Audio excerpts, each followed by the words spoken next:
All right, morning all. I hope we're all doing well.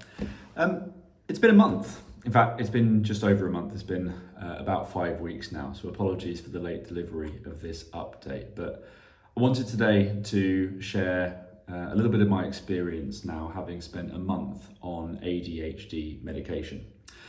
As background, I was diagnosed with ADHD just a few months ago at the age of 32. And I've been taking a medication known as Elvanse in the UK, Vyvanse in the US, which are both brand names for the compound Lisdexamfetamine. Now, I've made a couple of videos on this topic already at the 1 week and the 2 week marks. And I shared in each of those videos 5 meaningful changes that I'd experienced at each of those intervals. I also shared right at the very beginning that as much as the day-to-day, week-to-week experience was interesting and worth documenting, what I was more excited to find out about were the more long-term and more over time effects of the medication and the objective impact that would have on my life, as much as the subjective impact on the feeling of quality of life. And so what I want to do today is I'll start off by just summarizing some of the things that I observed in those first couple of weeks, and the detail for which will be in those videos. And then I'm going to jump into a bit of a 3-parter, and I'm going to talk in slightly broader terms about, first, the positive impacts I've noticed, second, some of the, I suppose, neutral observations I've made, which could go one way or the other, and then a couple of the, let's say, negative impacts that certainly I've noticed myself, and I would encourage anyone to be aware of if they are considering or just starting on a medication like Elvanse as well. I'll then wrap up towards the end of the last couple of minutes and share a little bit about my, let's say, philosophical approach to this kind of treatment and how things have changed. I won't be providing any advice because, frankly, it's neither in my role nor my remit to do so, but I will share a little bit about perhaps what I would have advised myself, knowing what I know now, before I jumped into medication as well. So let's jump into that.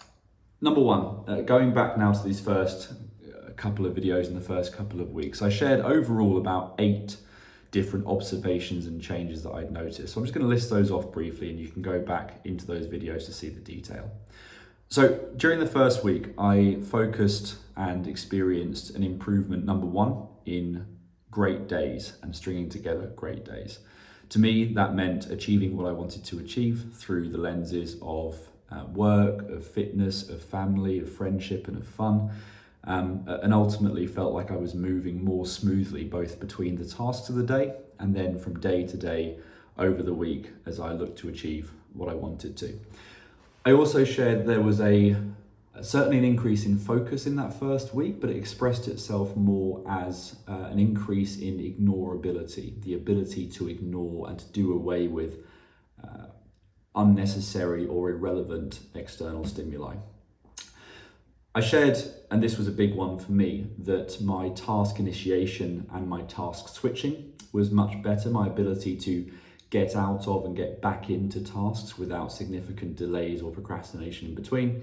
And I also shared that my overall sense of presence and clarity and mindfulness had increased, both mentally, but even things like visually, which I found really interesting. And then during the second week, I noticed an evolution, I would say, in some of those different elements and a couple of new observations as well.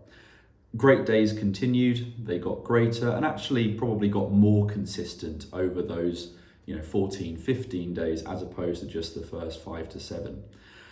I noticed in week 2 for the first time some social changes, a lot of which I'll get into more detail on actually during this video, because that's where I've seen probably the biggest, let's say, longer term impact for better or worse. I'd certainly become a little bit calmer, a little bit more reserved is the wrong word, but restrained in certain social situations, which I don't think was a bad thing. But it certainly changed how I interacted both at work and then with friends outside work as well. One of the big ones I pulled out from week 2 was a change in my overall emotional range. Rather than things being quite as perhaps spiky as they were between times of very high mood, very low mood. Everything was a little smoother. The highs maybe weren't as high, the lows weren't nearly as low, and my ability to control that range was definitely improved.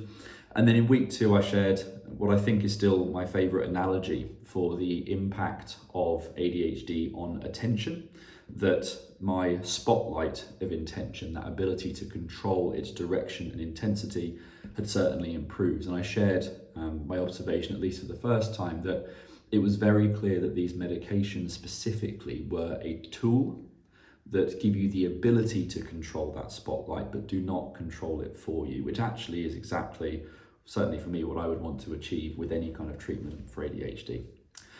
And then finally, in both of those weeks, I also shared some of the side effects as well, and I'll expand on some of those during today's conversation at the same time. I noticed there was an impact in my sleep. It was a little bit lighter, a little bit shorter, and a lot of that's really continued. My appetite certainly dropped off. It's balanced a little bit now, but I had to make some conscious changes around when I was eating, what kind of foods I was eating to make sure I was nourishing myself properly. And then I also shared there was definitely an impact objectively in heart rate and blood pressure. At least for me, still very much within a healthy range. But I noticed in particular that during training, during exercise, especially cardiovascular, zone 2 aerobic conversational sort of exercise, that my heart rate was a good 5 to 12 points higher than it normally would be. And it was something that I was mindful and managing. And again, a couple of these things I'll build on through the lens of 4 weeks in a moment.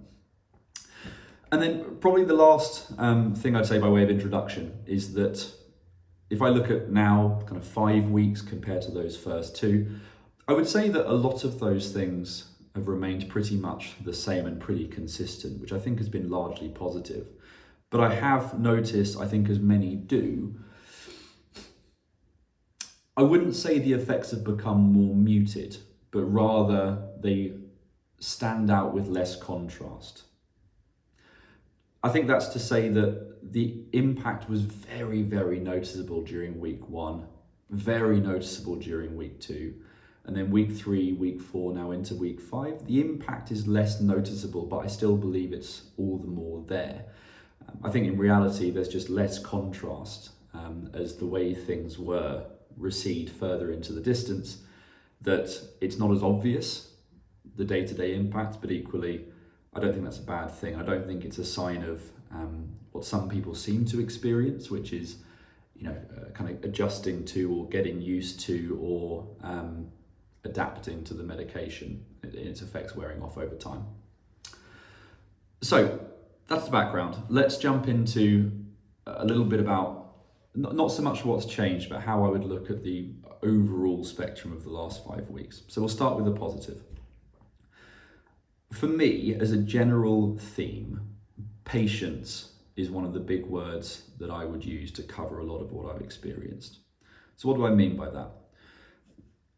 My experience of ADHD, or at least the brain that I've got with ADHD and all of its idiosyncrasies, is patience was always a problem for me. I would be quite short-termist in a lot of ways, and I would be a seeker of, if not instant, pretty rapid gratification.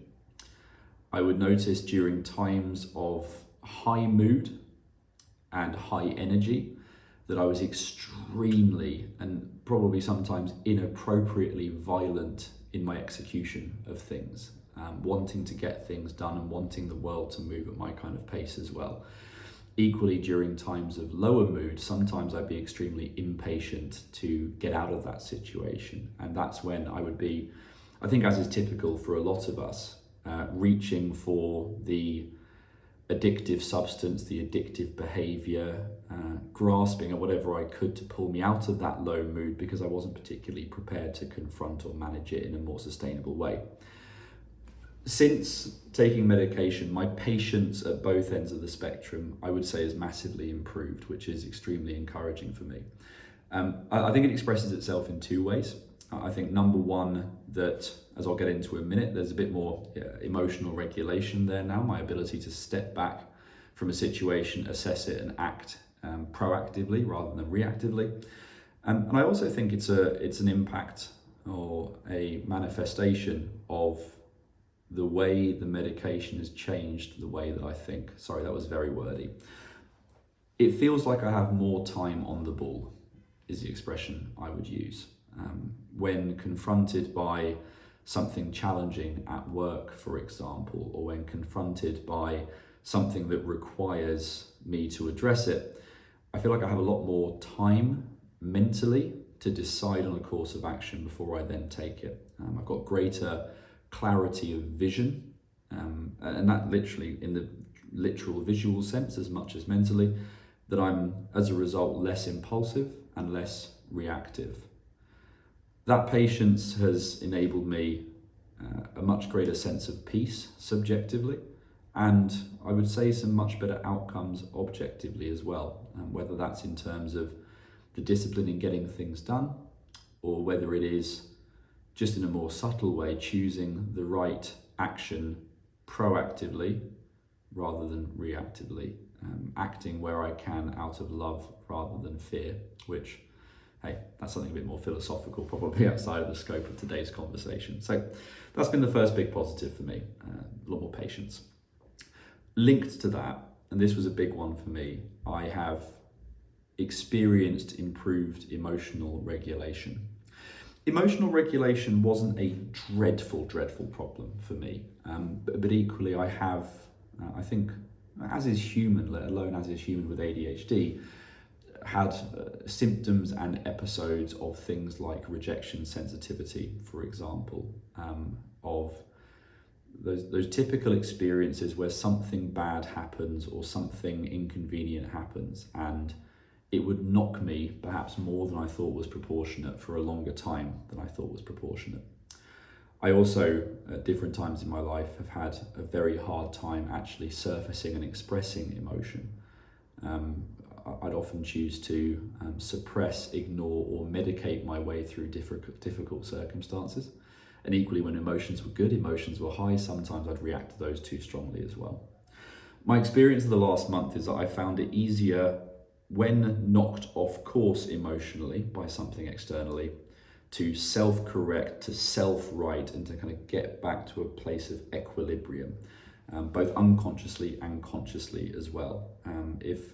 If I received some bad news at work, for example, that a deal just wasn't going to happen, or if I'd felt a little bit slighted or rejected by a friend, for example, what might have taken me days, even a couple of weeks to really feel okay about only a few months ago, now is a matter of, with a bit of focus, sometimes minutes, sometimes hours, sometimes maybe a day. But overall, my control and regulation of emotion is definitely better, which has been great. Number three, even.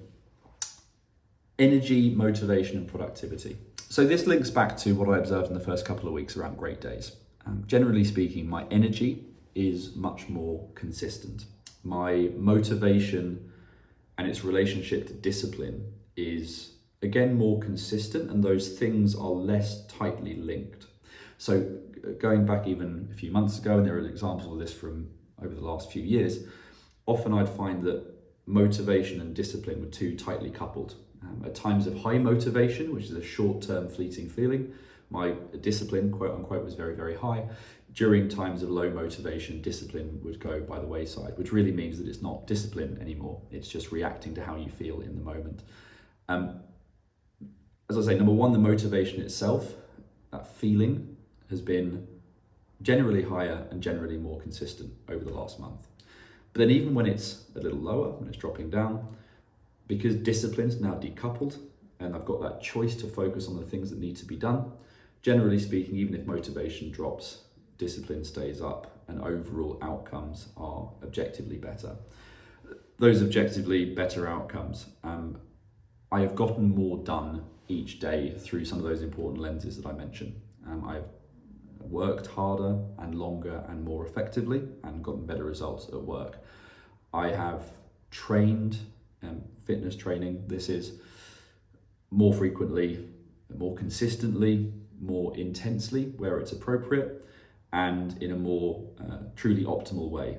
Not just training in necessarily the way that I feel like training that day, but actually doing what I know as someone with a bit of specialism in the subject needs to be done in order to achieve the goals that I've got. My house is, maybe you can't tell right now, but generally tidier and cleaner.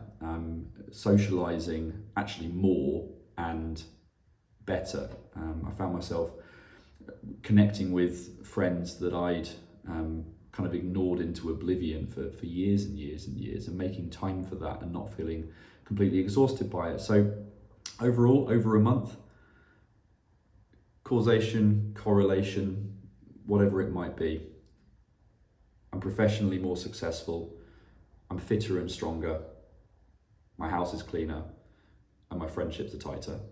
And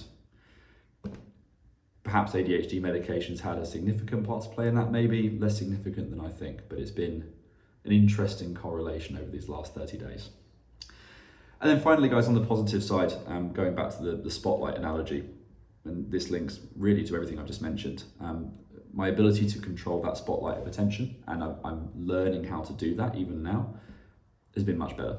And I've done what I need to do, and indeed when I look at what I hope to achieve from a course of medication, the medication has done what it needs to do. So those are the positive side, guys. I think I'll jump now actually into the negative side, and then I'll just share some more neutral observations from there. So on the negative side, and again, this is looking now over the course of a month rather than any specific symptom in itself. More productive, great. Better motivation, better discipline, great. More ability to get shit done, brilliant. But I'm finding it quite hard to rest at the moment, and have done particularly over the last couple of weeks. There's almost a feeling of, maybe now that I feel like I've got this tool, that I need to be doing something productive and meaningful all the time.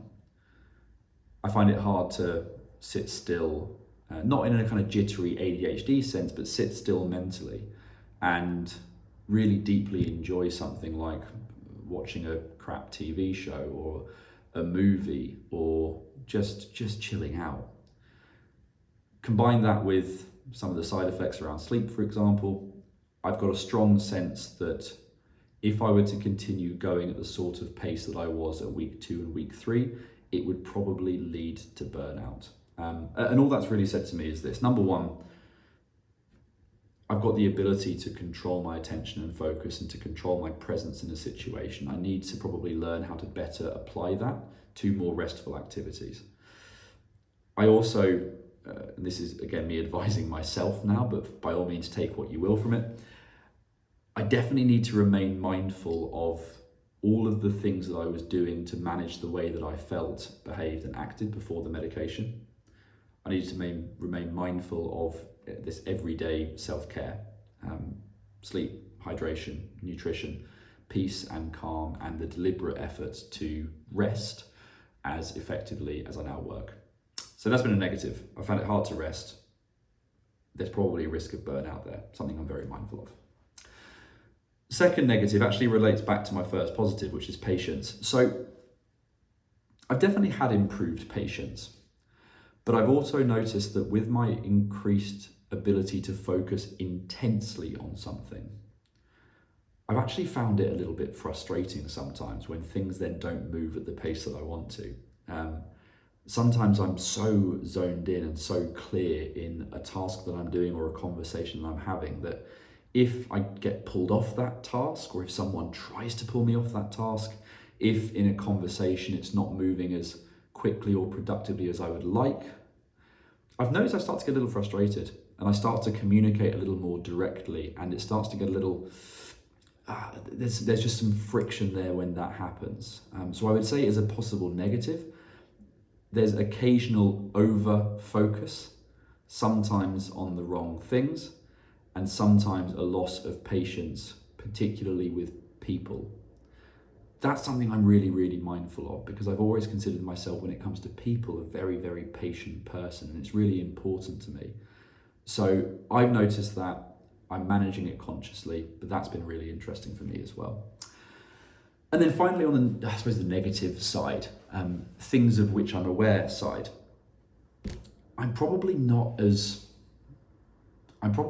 creative. No, let me rephrase that. I probably haven't been as creative and dynamic as perhaps I normally would be. Whether that's in my language, whether it's in making plans, whether it's in thinking of gifts, whether it's in writing or producing content like this, everything feels a bit more structured and a bit more linear and a bit more normal. And there's a part of my brain that's a little bit scared by all of those words, and maybe the same is true for you as well. I'm like hyper efficient now, much more so than I was. But I'm just a little bit mindful as to whether I might have lost a little bit of sparkle over these few weeks. Not, in a permanent way, not in a personality changing way really, but just that I'm not maybe thinking in the kind of, pattern recognizing, creative, connected way that I typically had and would, and I'm sort of have known myself for over my entire life. If I was in a really creative job or creative industry, I'd probably consider this like a real concern, but it's something again that I'm mindful of. And I'm trying to, having noticed that over these last couple of weeks, create space for creativity, create space for spontaneity and fun, perhaps in a way that is not quite as natural to me as it was. And then finally, guys, on observations for the last month, these are a bit more neutral. I just thought they were interesting. And as part of this, I'm also going to share probably the advice that I would give myself, knowing these things now, as to what to be aware of going onto a course of medication like Elvanse.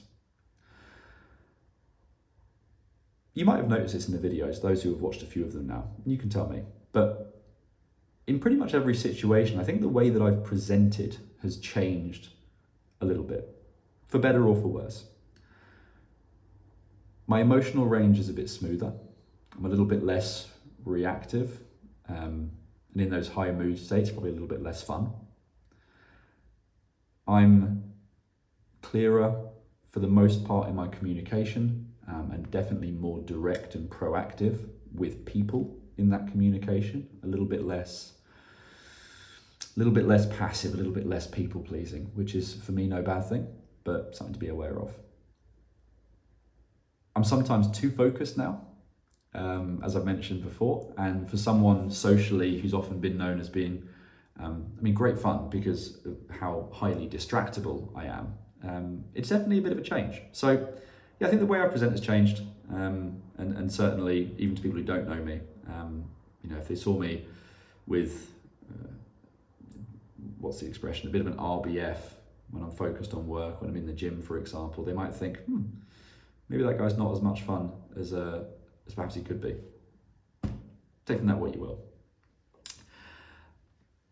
Another neutral observation I've made, and I was pretty clear about this during week 2, but this has become very clear to me over the last couple of weeks. This medication is not a magic cure. It really is a tool. It is a tool that you need to learn how to use. Having a great hammer does not make you a great carpenter. But if you learn carpentry and you get good at it, well, you'll be glad you had that hammer.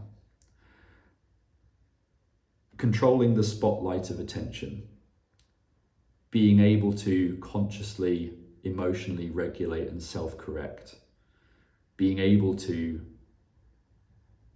be very productive and to move from task to task with less friction. These are all capabilities that you then need to learn how to actually achieve and manage with a different set of tools at your disposal. For me, I've noticed probably in these first 4 weeks, certainly the first 1 or 2, there's probably a few things that I was getting wrong. Doing too much without resting enough, being direct and probably more logical, more stoic, without understanding that there were times and places and people to relax and to be fun and to be soft and to be a bit more myself. It's a tool, it takes some learning, it takes some getting used to, and I'm still figuring that out. as I'm sure anyone who's tried this medication probably will be for these first few weeks as well. Linked to that, this isn't a magic cure for the symptoms of ADHD either.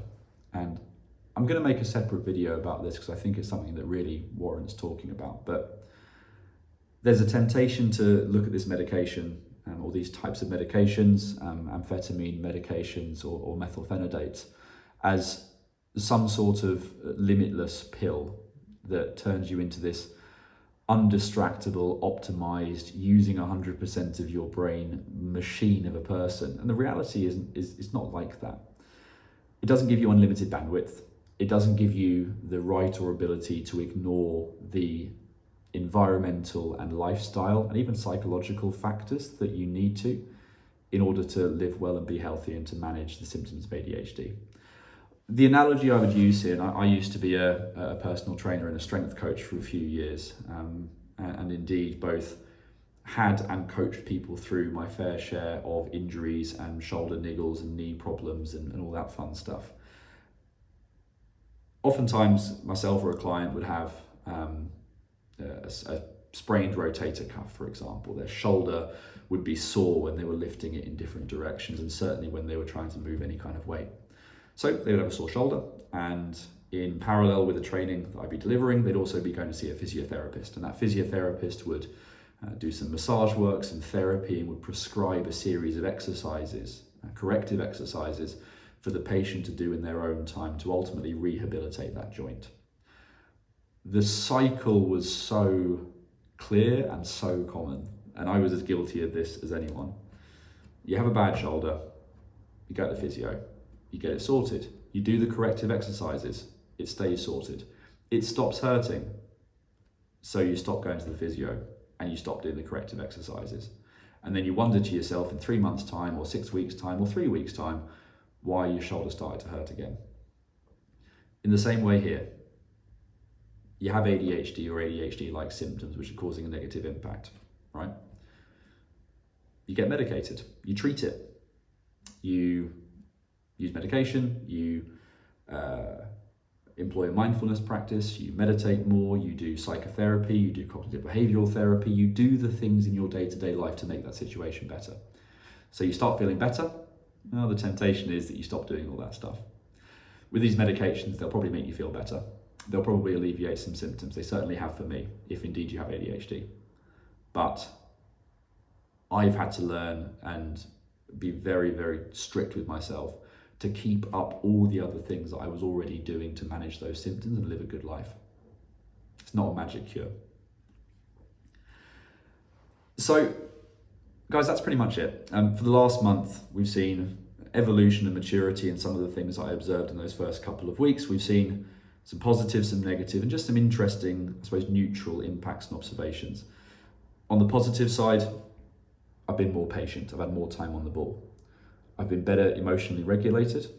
I've had a better relationship between motivation and discipline, ultimately having more energy and productivity over time. And I've learned how to better control that spotlight of attention in terms of its direction, its aperture, and its intensity. On the negative side, I found it kind of hard to rest. Sleep has been still a little light, but not too problematic. But I've had to remain mindful even more so of those everyday self-care needs around sleep, hydration, nutrition, calm, and everything that goes with it. Yes, I've been more patient, but some things have been more frustrating than others, let's say, when the world isn't moving at my pace and I'm occasionally over-focused. And then third negative, that I'm not maybe as naturally creative as I otherwise normally would be. Not a major concern for me, but equally something that I'm aware of going forward. And then neutrally, as I say, the way I present's probably changed a bit with that smoother emotional range. I've had to really learn even more so how to use this medication as a tool, as it was intended, and there is a learning curve there. And I've had to make absolutely sure that I'm not seeing this as a magic cure, that I'm still doing the things outside of medication that ultimately treat the symptoms of ADHD and make things better. So to wrap this up, let me just take a couple of minutes. I'm not in the business of advice generally. I can invite people to consider things, I can invite you to try things, and I can share my experience so that maybe people get some new language or some new ideas to understand, or maybe even explain their own experience with things like ADHD medication. But philosophically, I'm just going to share a couple of things that I would advise myself 6 weeks ago, 3 months ago, around diagnosis time, as to how to manage this process and this journey emotionally and mentally, as much as practically.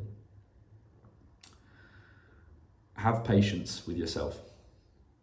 Have patience with the process. It takes some time to get it right when it comes to managing ADHD, treating ADHD with medication, which medication, when, what dosages. See this as a rest of your life kind of decision, not a short-term fix a problem kind of decision, and just have patience. Have awareness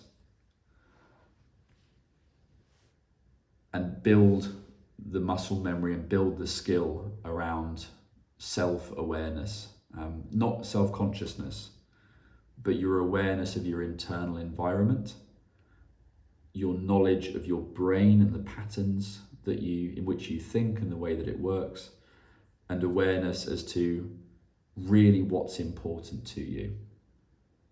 What do you want to achieve? What do you want medication to achieve?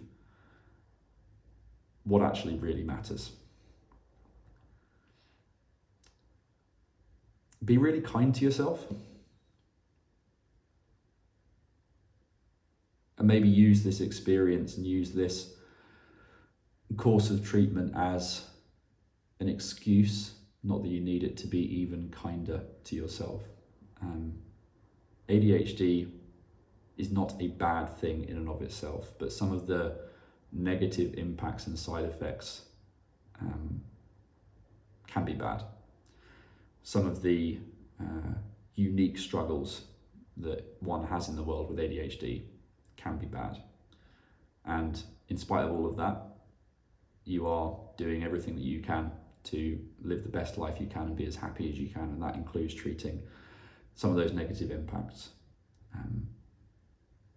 Consider treatment of any kind: medication, psychotherapy, cognitive behavioral therapy, yoga. Treat all of that and consider all of that out of love for yourself and not fear of who you are and the way your brain works.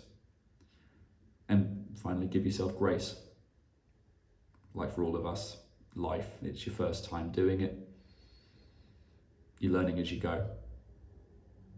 So patience, awareness, kindness, and grace. Give yourself that. Guys, thanks for listening. It's been a great conversation, and I'm really pleased to have had the chance to share, get a bit of a broader lens through the experience I've had with ADHD medication. In my case, Elvanse, known as Vyvanse in the US, or Lisdexamfetamine. I think the next update I'm going to provide on the medication side will probably be at the 3, maybe even the 6 month mark. I'm going to take even more of an objective long-term view as to maybe some of the data and some of what I've seen change over time post-medication as opposed to pre-medication. In the meantime, as I shared in my last video, I'm going to deliver now a series of videos probably on non-medication management of ADHD symptoms, let's say. I'll be talking a little bit about routines. I'll be talking a little bit about my experiences with different types of therapy and some of the scaffolding that I've built in my immediate environment to manage some of these symptoms. And also, actually, based on a comment I received a couple of days ago, I'm also going to do a deep dive video on the relationship between ADHD and fitness, training, running, strength training, whatever that might be. A, because it's something that's important to me. B, because increasingly as someone who has ADHD and was a PT and strength coach for 5 years and delivered about 8,000 sessions or so, I've actually got expertise there as well that I think will be quite an interesting conversation. So keep an eye out for those guys. In the meantime, I'd be very, very excited to hear about anyone's experience in these first few weeks or maybe even few months with ADHD medication. If you have any questions or wanted to share anything about your experience, please do let us know in the comment section below. And other than that, guys, until the next conversation, look after yourselves, look after each other, and I'll see you next time.